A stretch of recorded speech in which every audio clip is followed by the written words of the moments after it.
நண்பர்கள் அனைவருக்கும் வணக்கம். இந்த பகுதியில் திருமண பொருத்தம் சார்ந்த விஷயத்தில் அதிமுக்கியமான விஷயம் யோனி பொருத்தம்.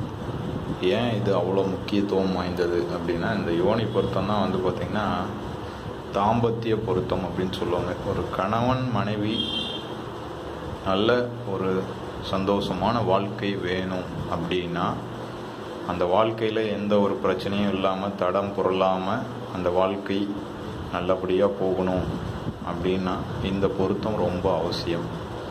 இதில் பார்த்திங்கன்னா அவங்க 15-16க்கு மேற்பட்ட யோனிகள் இருக்குது.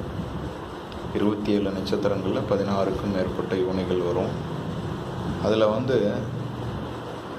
ஆண் யோனி பெண் யோனி அப்படின்னு இருக்கும்.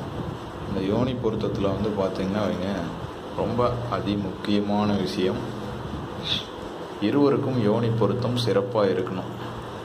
அப்படி பார்த்து சிறப்பாக இல்லை, அனைத்து பொருத்தங்களும் இருக்குது, யோனி பொருத்தம் இல்லை, திருமணம் செய்யலாம் அப்படின்னா செய்யக்கூடாது. செஞ்சோம்னா அந்த வாழ்க்கை எப்படி சொல்கிறதுனா வைங்க, அந்த வாழ்க்கை வெளி உலகத்துக்கு நல்ல ஆடம்பரமாகவும் கவர்ச்சியாகவும் இருந்தாலும் அவங்க 2 பேருக்கும் தனி மனித வாழ்க்கை சந்தோஷமாகவோ ஒரு மகிழ்ச்சிகரமாகவோ இருக்காது. அதை நம்ம புரிஞ்சுக்கணும். அந்த மாதிரி பார்க்கும் பொழுது முதல்ல பகை யோனியை சேர்த்தக்கூடாது.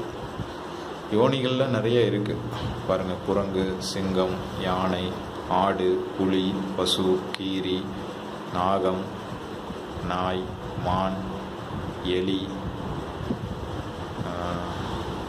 கீரி எழுதிட்டேன், சரி விடுங்க, பூனை, குதிரை, பெருமை. இதில் ஒரு சில விலங்குகள் பார்த்திங்கன்னா ஊன் உண்ணி, அதாவது மாமிசம் உண்ணக்கூடிய விலங்குகளாக இருக்கும். ஒரு சிலது தாவர உண்ணிகளாக இருக்கும். சில இதெல்லாம் பார்த்திங்கன்னா அவங்க அதுக்கு கேட்டகரி கிடையாது. அந்த மாதிரி பார்க்கும் பொழுது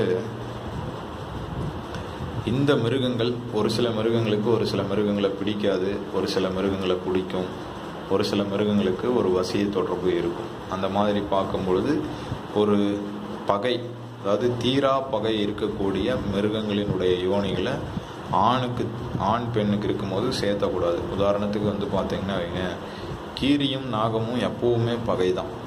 இப்போ ஒரு ஆணுக்கு கீரியோட யோனி பெண்ணுக்கு நாகத்தினுடைய யோனி இருந்ததுன்னா அதை நீங்கள் சேர்த்தி வச்சிங்கன்னா அவங்க அவங்களுடைய வாழ்க்கையில் எப்போவுமே ஒரு சண்டை சச்சரவா பிரச்சனையாகவே இருந்துக்கிட்டே இருக்கும்.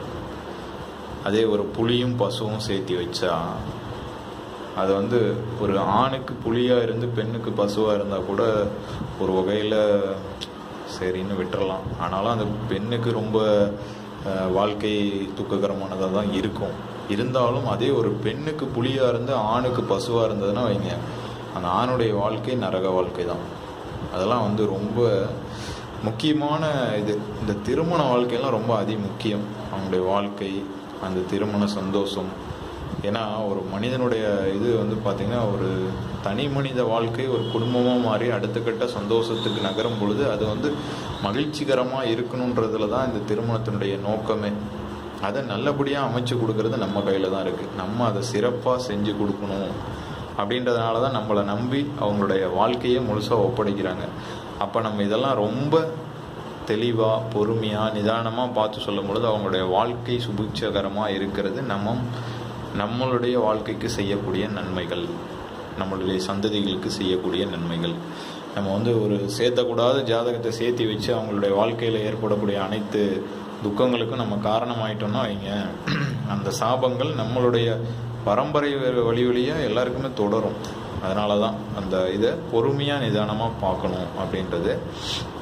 அதில் பாருங்கள், இப்போ உதாரணத்துக்கு ஒரு நாயும் ஒரு மானும் சேர்த்து வச்சோம்னா அது நல்லா இருக்குது. இப்போ திருவாதிரை நட்சத்திரம்னா நாய் மிருகத்தை குறிக்கும், ஒரு அனுச நட்சத்திரம்னு வச்சுக்கோங்களேன் ஒரு மானை குறிக்கும்.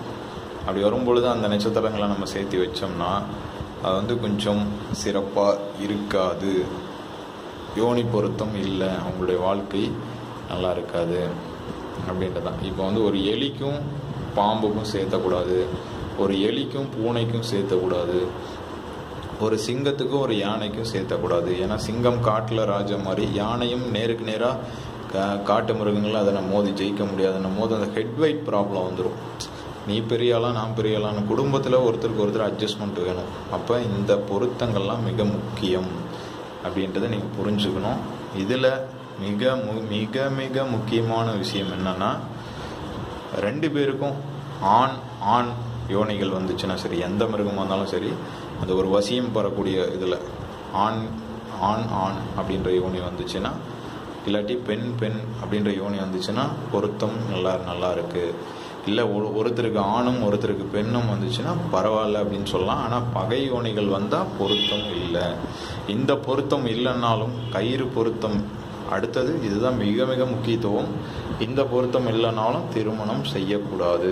எல்லா பொருத்தம் இருந்தால் இந்த ஒரு பொருத்தம் இல்லைன்னா பரவாயில்ல, அதெல்லாம் ஒன்றும் பிரச்சனை இல்லை, அட்ஜஸ்ட் பண்ணிக்கலாம் அப்படின்ற மாதிரி நீங்கள் நினச்சிடாதீங்க.